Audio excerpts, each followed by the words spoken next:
Hello दोस्तों, कैसे हैं आप लोग। तो मैं मनीष कुमार, स्वागत है आपका इस चैनल में। तो फ्रेंड्स, हम लोग जो है ROI की जो बैच शुरू किए हैं और UP PCS प्रीलिम्स की, और इसमें जो है मेंस की भी प्रिपरेशन कराई जाएगी, ठीक है। और ये सारे जो सिलेबस हम जो कवर करा रहे हैं ना, वो मेंस से रिलेटेड भी है, क्योंकि आपकी मेंस में देखेंगे यूपी का जो है तो बहुत डीपली करके जीके का क्वेश्चन पूछ रहा है। आपका जो PDF में भी दिया है, आप उसे देख सकते हैं। तो हम लोग जो है ऋग्वैदिक काल तक जो है कवर कर चुके थे, ठीक है ना। तो हम लोग क्या देखेंगे, उत्तर वैदिक काल। हम लोग को जो है यहाँ से उत्तर वैदिक काल से देखना है। तो उत्तर वैदिक काल का जो है टाइम पीरियड क्या है, तो वो 1000, जैसे ऋग्वैदिक काल खत्म होता है वैसे ही उत्तर वैदिक काल की जो है शुरुआत मानी जाती है। ये जो है टोटल तो आर्यन सभ्यता ही है, और उसी में 2 टाइम पीरियड बनाया गया, क्योंकि दोनों में कुछ काफ़ी भिन्नताएं पाई गई हैं। तो उसको देखते हुए तो इसको हम लोग देखेंगे। तो इसका टाइम पीरियड आप याद रखिएगा। इसका परिचय बता दें, इसका जो है साहित्यिक स्रोत हम लोग देखेंगे, इसका जो है जो भी है आर्थिक जीवन देखेंगे, इसका सामाजिक जीवन देखेंगे और राजनीतिक जीवन, ठीक है।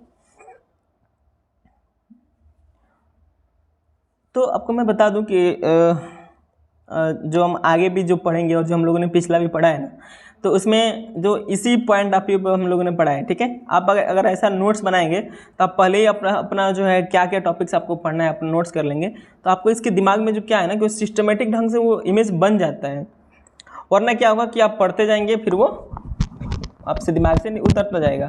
और हिस्ट्री है या कोई भी अन्य सब्जेक्ट भी है, जब तक आप उसको स्ट्रक्चर से नहीं पढ़ेंगे, कोई संरचना से नहीं पढ़ेंगे। अच्छा, आप देखते होंगे कि फिगर आपको जल्दी याद हो जाता है। क्यों याद हो जाता है? क्योंकि संरचना देखते हैं। उसी तरह क्या है कि इसको आप संरचना के द्वारा जो है बना कर आप पढ़ेंगे तो आपको याद करने में कठिनाई नहीं जाएगी, ठीक है। फिर आप एग्जाम दीजिए, नहीं होगा तो फिर देखा जाएगा, होगा क्यों नहीं। पढ़िए, इसका परिचय देखेंगे और इसका साहित्यिक स्रोत और सब चीज़ें जो है हम जो है देखेंगे हम लोग। आइए चलते हैं हम लोग परिचय पर। उत्तर वैदिक काल, इसमें जो कुछ जरूरी बातें देखेंगे। उत्तर वैदिक काल तक आते आते जो है समाज जो है वर्ण व्यवस्था पर आधारित हो गया था, ठीक है। ऋग्वैदिक काल में हम लोगों ने क्या देखा कि समाज वर्गों में बटा था। वर्गों मतलब समझ रहे हैं आप लोग? वर्गों मतलब कि हाँ चलो, एक वर्ग था, जैसे कि शिल्प वर्ग हो गया, मतलब एक जैसे कि मान लीजिए जैसे कि स्टूडेंट्स हैं, सभी लोग विद्यार्थी हैं। विद्यार्थी क्या है? वर्ग है। विद्यार्थी का जो है कपड़ा निकाल देगा, अपने घर आ जाएगा, तो क्या होगा वो, और जो है विद्यार्थी से अगर वो कोई और कोई काम करने लगा, विद्यार्थी से मान लीजिए वो शिल्प वाला काम करने लगा, तो क्या हो गया? शिल्प वर्ग का हो गया। तो वो परिवर्तन हो जाता था, ठीक है। यानी वो वर्ग व्यवस्था आधारित थी, जिसके पास जैसे ही जो है जो अपना सिस्टम होता था उसके अनुसार उसको रखते थे। लेकिन उत्तर वैदिक काल में क्या हुआ कि समाज जो है वर्ण व्यवस्था पर आधारित हो गया। यानी यहाँ पर आपको जटिलता दिखाई देगी समाज में, और आपको यहाँ पर जो है समस्याएं भी दिखाई देंगी, और एक दूसरे के प्रति जलन की भावना और द्वेष और एक दूसरे का जो है गलत उपयोग करना भी आपको यहाँ से दिखाई देगा। और महिलाओं का शोषण भी यहाँ से शुरू हो ही गया था एक तरह से। उत्तर वैदिक काल में राजा की अवधारणा आ गई। हम लोगों ने क्या देखा?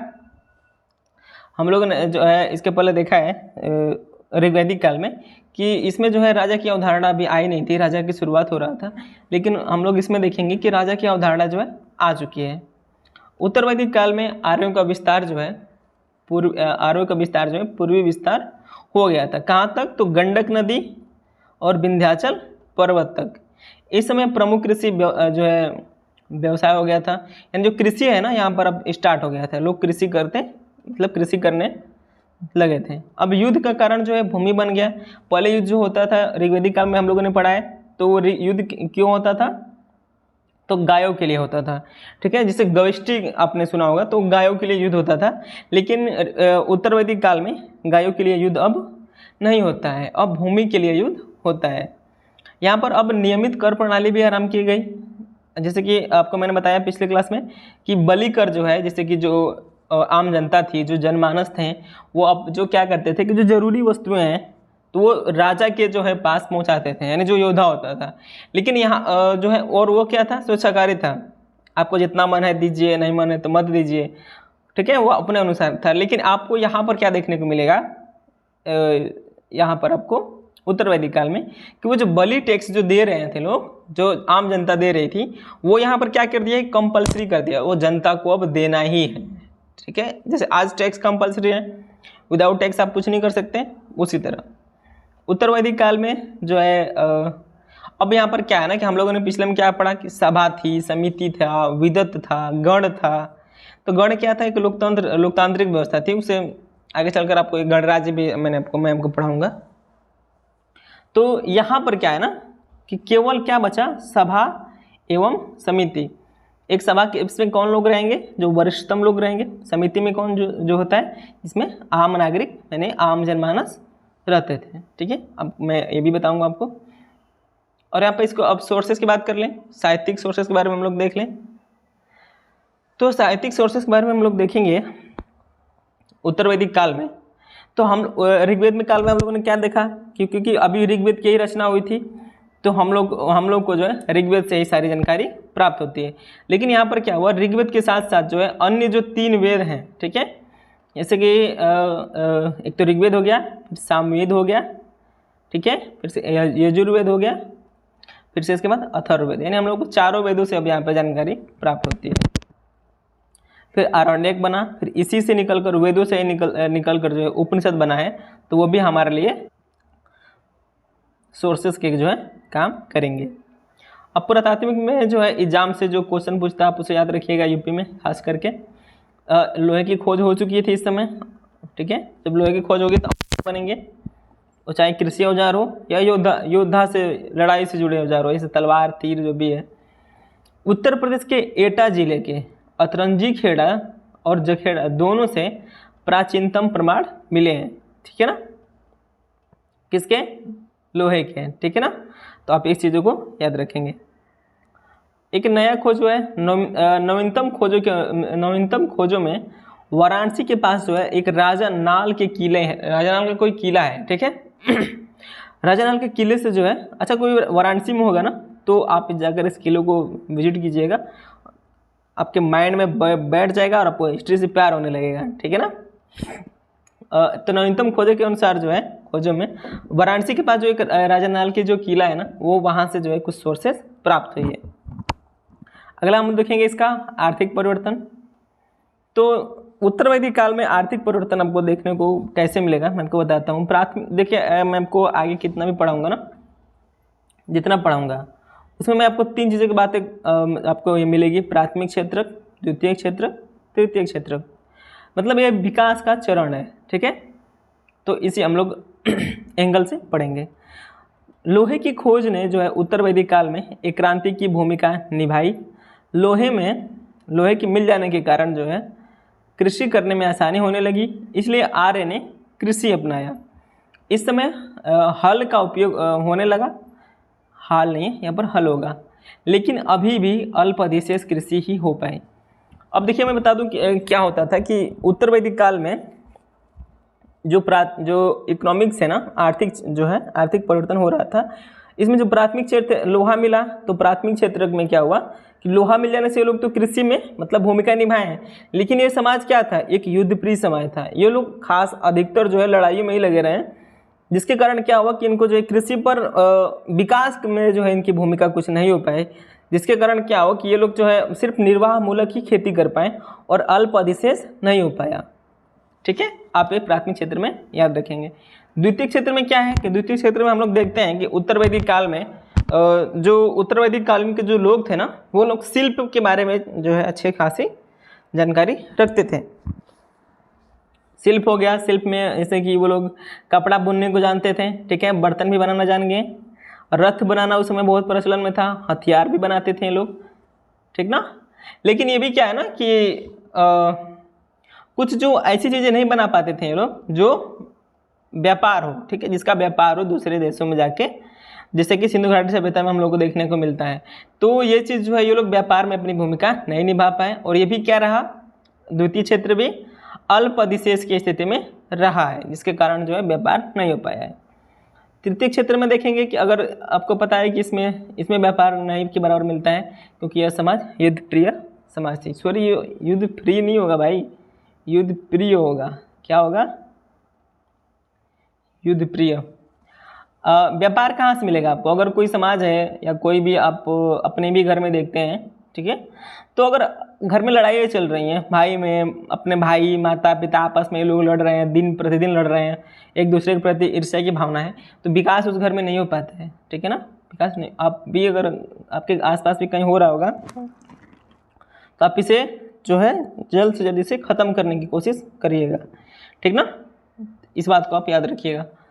तो जो उत्तर वैदिक काल जो था, इस समय भी जो तृतीय क्षेत्र में जो कोई भूमिका नहीं हो पाई और ये लोग युद्ध में लगे रहे, जिसके कारण कृषि में और भी शिल्प में जो है विकास नहीं हो पाया, जिससे इन लोगों की जो है जो भी है बस अपने ही ज़रूरतों को ये लोग पूरा कर पाते थे, जिसके कारण इन लोगों का कोई अधिशेष नहीं हो पाया, ठीक ना।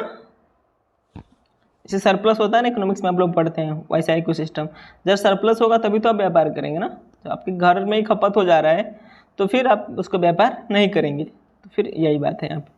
अच्छा, मैं एक बात और से समझा सकता हूँ आपको। अगर मान लीजिए आपके पास 1 एकड़ भूमि है, ठीक है, 1 एकड़ भूमि है या जो भी है, मतलब मान लीजिए आपके पास कुछ भूमि है और आप उसमें टमाटर की खेती करते हैं, ठीक है। अगर वो टमाटर अगर वो कम उत्पादन हुआ उसमें, आपने उसमें अच्छी बीजों का ध्यान नहीं दिया, आप दूसरी चीज़ों में लगे रहें और उस खेती पर आपने ध्यान नहीं दिया, तो टमाटर की जो फसल है बर्बाद हो जाएगी और वो कम उत्पादन हो पाएगा, ठीक है। तब क्या करेंगे, वो सिर्फ अपने घर की पूर्ति करेंगे, बहुत करेंगे तो अपने गांव में ही एक दूसरे को जो है थोड़ा बेच सकते हैं। लेकिन अब सोच लीजिए कि आप इस पर जो है खूब मन लगा कर खेती कर रहे हैं, कीटों पर ध्यान दे रहे हैं, सब चीज़ों पर ध्यान दे रहे हैं, तो ये जो होगा मान लीजिए 2-3 टन निकल जाएगा, तब क्या करेंगे? गाँव से आपके गाँव की खपत की बस है नहीं है ना, इसको खपत करवाएंगे कि नहीं करवाएंगे? तो खपत करने के लिए आप इसको व्यापार करना पड़ेगा, तो फिर ये सरप्लस होगा तो आपको मजबूरी में फिर आपको बेचना ही पड़ेगा, फिर आप व्यापार करेंगे तो आप धनी बनेंगे। राजनीतिक परिवर्तन में कैसे परिवर्तन होता हुआ दिखाई देता है? तो इस समय जो है युद्ध भूमि के लिए होने लगा, ठीक है, भूमि संपत्ति के लिए, जिसमें राजा जो है, राजा का महत्व बढ़ गया, ठीक है। अगर भूमि के लिए लड़ाई होगी तब राजा का महत्व बढ़ेगा ना। तो जब राजा का महत्व बढ़ गया और तो इससे क्या हो कि राजतंत्र आने की प्रक्रिया प्रारंभ हो गई, ठीक है। पहले क्या था कि राजा कोई आनुवंशिक नहीं था, चलो राजा कोई भी बना दिया जाएगा, आज हो सकता है ये राजा हो, कल वो राजा हो, लेकिन उत्तर वैदिक काल में राजा आनुवंशिक हो गया। सोच लीजिए, इतने अपनी स्थिति इतनी मजबूत कर ली कि यह जो है आनुवंशिक हो गया है, ठीक है। तो आनुवंशिक हो गया तो राजा का बेटा ही राजा बनेगा, लेकिन उत्तर वैदिक काल में राजा आनुवंशिक हो गया, ठीक है। हाँ, आप याद रखेंगे पहले जैसे कि ऋग्वैदिक काल में राजा आनुवंशिक नहीं हुआ करता था, लेकिन उत्तर वैदिक काल में राजा आनुवंशिक हो गया, ठीक है। उत्तर वैदिक काल में हमें लोकतंत्र की भावना को जो देखने को मिलती है, लेकिन यहाँ पर लोकतंत्र विलुप्त हो गई है, ठीक है। ये ऋग्वैदिक है, ठीक है ना। ऋग्वैदिक काल में, जो ऋग्वैदिक काल हम लोग ने देखा ना, तो ऋग्वैदिक काल में क्या हम लोग को मिला कि ऋग्वैदिक काल में हम लोगों को कुछ लोकतंत्र की भावनाएं देखने को मिलती है। वहाँ पर महिलाएं भी, सबकी भागीदारी होती है। लोकतंत्र में क्या हुआ कि सबकी भागीदारी हो, सबके जो है मत से जो है निर्णय लिए जा रहे हो। तो वहाँ पर महिलाओं की भी भागीदारी थी, आम नागरिक थे उनकी भी भागीदारी थी। वहाँ पर कोई भी सैनिक बन सकता था, कोई भी खेत में काम कर रहे हैं वो सैनिक में चला जाता था, ठीक है। लेकिन यहाँ पर आपको क्या देखने को मिलेगा कि धीरे धीरे लोकतंत्र की समाप्ति देखने को मिलेगी। लोकतंत्र आज की तरह से पूर्ण रूप से लोकतंत्र नहीं था, लेकिन लोकतंत्र की भावना जो है वहाँ पर शुरू थी ऋग्वैदिक काल में, लेकिन उत्तर वैदिक काल में इसका हम लोग को जो है डाउनफॉल देखने को मिलता है। यहाँ पर विदत जो संस्था थी, जो हम लोगों ने ऋग्वेद में देखा था, ऋग्वैदिक काल में देखा था, और जो गण था वो यहाँ पर विलुप्त हो गया। अब राजा का कर्तव्य क्या हुआ, यहाँ से राजा का कर्तव्य जो यहाँ से बढ़ गया, ठीक है। राजा अब शासन एवं प्रशासक की भूमिका में आ गया। अब वो शासन और प्रशासक की भूमिका में भी आ गया। राजा के प्रशासनिक अधिकारियों की नियुक्ति का प्रारंभ हो गया। अब जो है अपने प्रशासनिक अधिकारियों की नियुक्ति भी करने लगा। जो बलि कर मैंने आपको बताया था ऋग्वैदिक काल में जो अनिवार्य नहीं था, वो राजा ने यहाँ पर अनिवार्य कर दिया, आपको बलि कर देना है। सभा एवं समिति की महत्व बढ़ गई, लेकिन विदत नामक संस्था एवं जो गढ़ है ना वो समाप्त हो गया, ठीक है।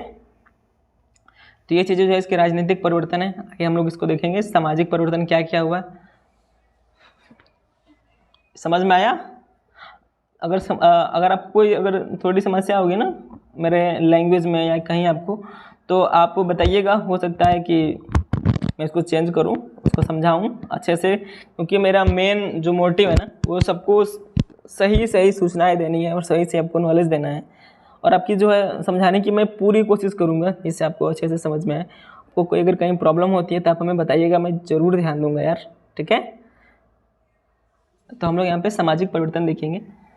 तो उत्तर वैदिक काल में है ना, महिलाओं का उपनयन संस्कार बंद कर दिया गया। इसके पहले क्या होता था कि यजुर्वेद में मैंने बताया था आपको, ठीक है। इसका पहले मैंने जब मैं वेद पढ़ रहा था मैंने आपको वहाँ बताया था कि महिलाओं का और शूद्रों का भी उपनयन संस्कार होता था। उपनयन संस्कार मतलब जो गले में जो नहीं, वो कंधे में पहना जाता है रस्सी, आज भी आप लोग देखते होंगे, तो वो चीज़ जो यहाँ पर बंद हो गया, उपनयन संस्कार, ठीक है। मतलब बहुत सारी चीज़ें बंद हो गए हैं यहाँ पर, मतलब ठीक है। तो उत्तर वैदिक काल में जो महिलाओं की जो है डाउनफॉल की स्थिति है, तो यहाँ पर जो है बंद होने लगे सारी चीज़ें। तो महिलाओं के लिए कठोर नियम बनाए गए, क्योंकि अब जानते ही हैं कि जब समाज में जब बहुत जो सत्ताधारी लोगों के हाथ में जब सत्ता आती है, जो बहुत मजबूत होते हैं, तो वो अपना जो है वो अपने आगे किसी को फिर लगाते नहीं है ना। तो वही बात यहाँ भी देखने को मिलता है। तो जो अब से लेकर मतलब ये समझ लीजिए ना कि आज़ादी तक भी मान लीजिए महिलाओं पर कठोर नियम बनाए गए। आज भी नहीं देखते हैं आप लोग, कुछ अगर घर में कुछ दिक्कत हुआ, कोई इश्यू हुआ, तो सबसे पहले दोष किस पर जाएगा? महिलाएं पर ही। सारी चीज़ें महिलाएं करती हैं, जो भी है, मतलब वो सारी बुराइयां सब महिलाओं में है, ऐसा लोगों की मानसिकता है। तो आप इससे बचिएगा, आपको ऐसा नहीं करना है। अब यहाँ पर क्या है ना कि बाल विवाह भी प्रचलन में आ गया। एक चीज़ मैं बता दूं कि यहाँ पर अब क्या होता है कि जब जो पुरोहित और जो क्षत्रिय लोग थे, ठीक है, जब ये लोग सत्ता में जब आ गए पूर्ण रूप से, तो ये लोगों के अंदर जानते हैं क्या हो गया? इन लोगों के अंदर जो है डर हो गया। अब वो डर कैसा था? रक्त संबंधी, रक्त शुद्धता, समझ रहे हैं आप लोग? ब्लड। आज भी नहीं लोग कहते हैं कि ये मेरे खून क्या है, मतलब मेरा खून है, जैसे कि मैं दूसरे कास्ट में मैं अपना शादी नहीं करने दूंगा, वो मेरा छुआ नहीं खाएगा, ऐसा सब। तो ये चीज़ों का इन लोग को बहुत डर था। ये लोग बहुत मतलब दूर रहते थे, ठीक है, शूद्रों से जो है दूर रहते थे। और महिलाओं को भी अब यहाँ से गंदगी समझा जाने लगा। महिलाओं को कहीं कहीं आपको ये भी देखने को मिलेगा कि महिलाओं को जो है दारू और शराब की संज्ञा दी गई है, ठीक है। तो ये सब उत्तर वैदिक काल से ही शुरू हुआ, ये ऋग्वैदिक काल में नहीं था।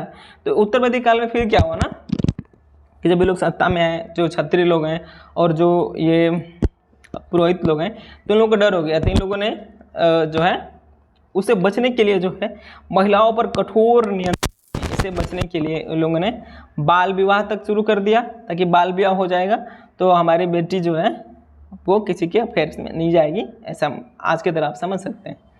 यानी इन लोग को ये मतलब ये सारी चीज़ें जो मैंने लिख रखा है, आप इसे पढ़िएगा, मैंने आपको ये बता दिया, समझा दिया। उत्तर वैदिक काल में ही हमें गोत्र की भी शुरुआत मिलती है। ऋग्वैदिक काल में स्वयंवर का अधिकार था महिलाओं को, ठीक है, लेकिन उत्तर वैदिक काल में जो है स्वयंवर को समाप्त कर दिया गया। यहाँ से कुछ यहाँ से कुछ विदुषी महिलाओं की भी जो है, विदेशी नहीं होगा, यहाँ पर विदुषी होगा, यानी विदुषी मतलब विद्वान होता है, ठीक है, मैंने आपको पहले भी बताया है। ये क्या है? विदुषी है। यहाँ से कुछ विदुषी महिलाओं की जानकारी मिली है, अपाला, कात्यायनी, वेदांती। तो आपके एग्जाम के लिए है, ठीक है, वो तो हम लोग समाज की बात कर रहे थे, पर ये आपके लिए एग्जाम के लिए बहुत इंपॉर्टेंट है। एग्जाम में ऐसे पूछ देगा उठाकर कि ये जो है अपाला, कात्यायनी की जो है कहाँ से मिले, तो आप बताएंगे उत्तर वैदिक काल से। धार्मिक जीवन से पहले मैं आपको बता दूं, ऋग्वैदिक काल में जो है महिलाओं के लिए जो स्थिति बहुत बेहतर थी। वहाँ पर सब लोग एक मतलब मिलकर डिसीजन लेते थे, और समाज क्या था? समतामूलक था और समरूपता वाला था, इसीलिए उसको आदर्श समाज की भी संज्ञा दी गई है। लेकिन उत्तर वैदिक काल में जो है आने पर पर्दा प्रथा की मतलब ऐसी सोच भी हो जाती है ना कि पर्दा में जो है महिला ही रहेंगी। अरे बनाने वाला तो प्रकृति है, उसने भेदभाव नहीं किया है लोगों के विचारों में, लेकिन यहाँ पर जो है सबको जीने का समान हक है यार, ठीक है। तो आपको भी अगर मेरी खास करके अपील है, क्योंकि मैं एक जो है सोशियोलॉजी से बहुत मतलब मेरा सामना हुआ है समाजशास्त्र से, और मैंने समाज में बहुत सारे घरों को देखा इस रीजन से उजड़ते हुए। किसी की खुशियों को कोई ख्याल नहीं रखते हैं लोग। तो आप इन चीज़ों से जो है दूर रखेंगे, ठीक है। तो उत्तर वैदिक काल में महिलाओं की स्थिति भाई जाहिर सी बात है खराब रही, बहुत ज़्यादा खराब रही ऋग्वैदिक काल की तुलना में, ठीक है। तो जैसे सिंधु घाटी सभ्यता हो गया, ऋग्वैदिक काल हो गया, यहाँ पर महिलाओं के लिए जो स्थिति बहुत बेहतर थी, लेकिन उत्तर वैदिक काल में आने पर समस्या जो है जटिलता में बदलती गई। तो हम आगे देखेंगे धार्मिक जीवन, ठीक है। तो ये लोग किन शक्तियों की पूजा करते थे? तो ये लोग, आपको पता है कि जो है उत्तर वैदिक काल में तो भाई और डेंजर स्थिति हो गया। उत्तर वैदिक काल में क्या हुआ कि जो है इंद्र का महत्व भी समाप्त हो गया, इसमें इंद्र का महत्व समाप्त हो गया, ठीक है। और इसमें जो क्या है कि इंद्र जो थे पहले नंबर से हटकर, पहले इंद्र जो है, इंद्र होगा, इंद्र जो है पहले नंबर पर थे, लेकिन इनको हटाकर अब 10वें नंबर पर कर दिया गया। अब इंद्र को केवल वर्षा विभाग दिया गया। अब सोचिए भगवान को भी कौन बना रहे हैं? यही लोग। तो अब इंद्र जो है केवल वर्षा विभाग, उनको जो है केवल वर्षा विभाग दे दिया गया, यानी केवल वर्षा के देवता हैं। इंद्र किसके देवता हैं? केवल वर्षा के देवता हैं। इसमें प्रजापति आ गए हैं, ठीक है। प्रजापति मतलब ब्रह्म नहीं, ब्रह्मा, यानी ब्रह्मा, क्योंकि ये जो है सृजन के देवता थे, ठीक है। ये सृजन सृष्टिकर्ता के देवता थे, इसलिए पहले नंबर पर आ गए। दूसरे नंबर पर बृहस्पति को रखा गया। वरुण का महत्व खत्म हो गया, क्योंकि ऋग्वैदिक काल में वरुण को नैतिकता का देवता भी कहा जाता था, लेकिन उत्तर वैदिक काल में नैतिकता का ही पतन हो गया, जिसकी वजह से वरुण का भी पतन हो गया। ऋग्वैदिक काल में क्या होता था ना कि जैसे आज आप लोग सच बोलने के लिए क्या कर सकते हैं? सच बोलने के लिए बहुत सारी मशीनें हैं जो प्रशासन जो है चेक करती है। जैसे क्या कहते हैं उसको, मतलब बहुत सी नहीं होते, क्या कहते हैं यार, याद नहीं आ रहा, आपको याद होगा बताइएगा, कुछ एन से नाम है। तो उन लोग को लेटाकर जो उन लोगों को कुछ दवाइयाँ दी जाती हैं, जिससे वो लोग जो है बेहोशी की हालत में आ जाते हैं और जो है अपनी जो है बातों को सच बता देते हैं और ये लोग रिकॉर्ड करते हैं। लेकिन उस समय क्या था ना, ऋग्वैदिक काल में कोई झूठ बोल रहा है तो उससे क्या होता था, तो चलो आप वरुण देवता की कसम खाओ या वरुण देवता को जो है साक्षी मानकर आप कहो कि आप जो है गलत नहीं किए हैं, नहीं तो आपको वरुण देवता आपको हानि पहुंचाएंगे। तो ये चीज़ें जो है वरुण को नैतिकता का देवता माना गया है उस समय ऋग्वैदिक काल में, लेकिन उत्तर वैदिक काल में इनको भी हटा दिया गया है। इसमें विष्णु का महत्व बढ़ गया है, ठीक है। अभी लोग पूजा विधि कैसे करते थे, तो पूजा विधि मैं आपको बता दूं, उत्तर वैदिक काल में पूजा विधि पूर्ण रूप से कर्मकांडी हो गया, क्योंकि यहाँ पर लड़ाई हो रही थी ना। लड़ाई किसकी हो रही थी? अब मैं आपको बता दूं कि लड़ाई यहाँ पर हो रही थी क्षत्रिय और पुरोहितों के बीच। क्योंकि क्या हुआ कि आपको मैंने बताया कि इस राजा का विकास कैसे हुआ, धीरे धीरे राजा बलि कर लेता है, जो स्वेच्छाकारी होता है, फिर बलि कर को अनिवार्य कर देता है, फिर अपने पोस्ट को अनुवांशिक कर देता है, उसके बच्चे ही बनेंगे। फिर क्या है कि इस तरह से राजा बहुत सुदृढ़ हो जाता है, एक स्थायी सेना रखने लगता है, और इस तरह राजा का विकास देखकर जो है राजा लोग पुरोहितों को भाव नहीं देते थे, ठीक है।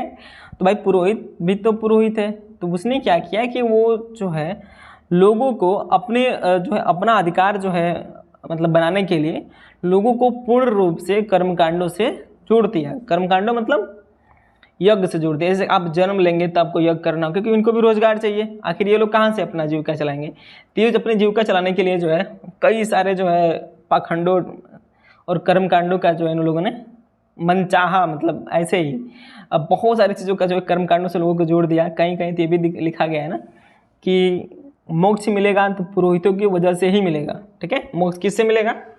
बिना पुरोहित के जो आपको मोक्ष नहीं मिल सकता है। तो 16 संस्कार की रचना की गई यहीं पर। तो 16 संस्कार की रचना की गई, तो अब इससे क्या होगा कि इन लोगों को रोजगार मिल जाएगा ना, क्योंकि एक बच्चा है पेट में है, फिर उसमें जन्म लेगा, फिर जन्म लेने के बाद फिर उसको उसका बाल जो है मुंडन होता है, मुंडन होगा, फिर बड़ा होगा, फिर वो शादी होगा, फिर ऐसे जितने सब संस्कार जो बनाए गए हैं ये सब इन लोगों को क्या हो गया, एक तरह से अपना ये लोग जो है सत्ता में रहने के लिए ये लोग भी अपना कर्मकांडों की रचना खूब ज़्यादा जो है बढ़ चढ़ कर हुआ है। तो फिर क्या हो कि इन दोनों में लड़ाई चलती है। फिर ये लोग क्या करते हैं, कर्मकांड लिखते हैं। तो कर्मकांड में फिर ये लोग ब्राह्मण ग्रंथ बनाते हैं, और उधर क्या होती है, लड़ाई चलती है किससे? क्षत्रियों से। तो वो क्या करते हैं ना, वो उपनिषद से देते हैं। और उपनिषद और ब्राह्मण ग्रंथ दोनों कहाँ से निकला हुआ है? तो उपनिषद और ब्राह्मण ग्रंथ जो है वेदों से निकला हुआ है। वेद एक तरह से समझ लीजिए ना कि एक पूरी किताब है, उसमें कर्मकांड भी दिया गया है, उसमें ब्रह्म एवं आत्मा भी दिया गया है, उसमें कंप्लीट नॉलेज है, ठीक है। तो हम ऋग्वेद की बुराई नहीं कर रहे हैं, लेकिन जो कर्मकांड है ना ये थोड़ी सी महिलाओं के पक्ष में और जो है शूद्रों के पक्ष में जाकर ये जो है समस्या देखने को मिलती है, क्योंकि ये लोग शोषण करते हैं उसके माध्यम से। तो इस तरह जो है इधर आप याद रखिएगा 2 पक्ष हो गया, पुरोहित वर्सेस क्षत्रिय। अब पुरोहित क्या करते हैं, कर्मकांडों से लोगों को जोड़ देते हैं। कर्मकांड जो है मोक्ष मिलेगा तो पुरोहितों के द्वारा ही मिलेगा कर, और वो भी कर्मकांडों के द्वारा। और उधर उपनिषद का जो है श्रेय, उपनिषद की जो है वो विचर्चा जो आगे बढ़ाते हैं, कौन बढ़ाता है, क्षत्रिय लोग। आगे हम लोग देखेंगे कैसे जनक राजा हैं, फिर आगे बौद्ध धर्म आएगा तो वो भी जो गौतम बुद्ध है वो भी उपनिषद से प्रेरित है, ठीक है, तो वो भी हम लोग देखेंगे। आप इसे देख लीजिएगा, तत्व मीमांसा, ये भी वही बात है जो मैंने बताया है कि कर्मकांडों में जो है इस समय पुरोहित और राजा में एक नंबर की जो है नंबर 1 की लड़ाई चल रही थी। ये चीज़ें मैंने सारी चीज़ें लिख दिया है, आप इसे नोट कर सकते हैं। मैंने बताया आपको कि जो है राजमहलों में जो राजकुमारों को उपनिषद पढ़ाया जाने लगा, तो फिर इस समय कुछ विद्वान भी हुए, जैसे कुरु के राजा परीक्षित, मिथिला के राजा जो जनक है वो भी हैं। उपनिषद क्या होता है, तो उपनिषद जो है उपनिषद का जो कार्य है वो कर्मकांड की बुराई करना था, ठीक है, नैतिकता को बढ़ावा देना था। और उपनिषद क्या कर रहा था ना, ये महिला सशक्तिकरण को ध्यान देता है। इसमें महिलाओं को जो है सशक्त किया जाता है, महिलाओं को इसमें नीचा नहीं दिखाया जाता है। यह जो है मानते थे कि यज्ञ क्या है, टूटी हुई नाव है। यह लोग मानते थे उपनिषद वाले, यज्ञ जो है एक टूटी हुई नाव है, यज्ञ से मोक्ष नहीं प्राप्त हो सकता है। तो ये चीज़ भी आप याद रखेंगे। यह जो है उपनिषद है वो आम जनता को भी सम्मान देती है। ये चीज़ अगर आपको समझ में आ गई है ना, तो फिर आपको फिर ज़्यादा समझने की ज़रूरत नहीं है। तो उपनिषद का ये महत्व है। फिर आगे जो है उपनिषद को फिर वो गौतम बुद्ध को पढ़ाया भी जाता है उनके राज्य में। तो फिर वो इससे इतने प्रेरित होते हैं कि अपना घर और सब छोड़कर भक्ति में लग जाते हैं। फिर वो अपना बौद्ध धर्म का कई सारे सिद्धांत देते हैं, फिर वो अपनी पाली भाषा में जो आम जनता को समझ में आए। इस तरह कर्मकांड में और जो है बौद्ध धर्म में लड़ाई चलता है। बौद्ध धर्म यानी गौतम बुद्ध। तो ये चीज़ें जो है इसका बैकग्राउंड में आपको जब मैं पढ़ाऊंगा बौद्ध धर्म ना, तो वहाँ पे फिर मैं आपको समझाऊंगा कि कैसे जो है उपनिषद यानी जो है आत्मा एवं ब्रह्म में, यानी एक तरह से निराकार में, यानी ब्रह्म में और कर्मकांडों में जो है कैसे लड़ाइयाँ चली हैं और आज किसका राज है। तो आज आपको राज समझ में आ जा रहा हो किसका राज है, उपनिषद का राज्य है या किसका राज्य है। तो आज जो राज्य है ना, जो राज जो चल रहा है वो कर्म कांडों का है, उपनिषद का नहीं है। उपनिषद में कौन है, तो जैन धर्म है, बौद्ध धर्म है और भी सारे जो धर्म है जो मैं आपको बताऊंगा वो समझाऊंगा। तो आप बिल्कुल धैर्य से रखिए, निश्चिंत रहिए। तो फिर आज के लिए बस इतना ही, नेक्स्ट क्लास अगले में लिया जाएगा। फ्रेंड्स आज के लिए बस इतना ही, थैंक यू, बाय बाय।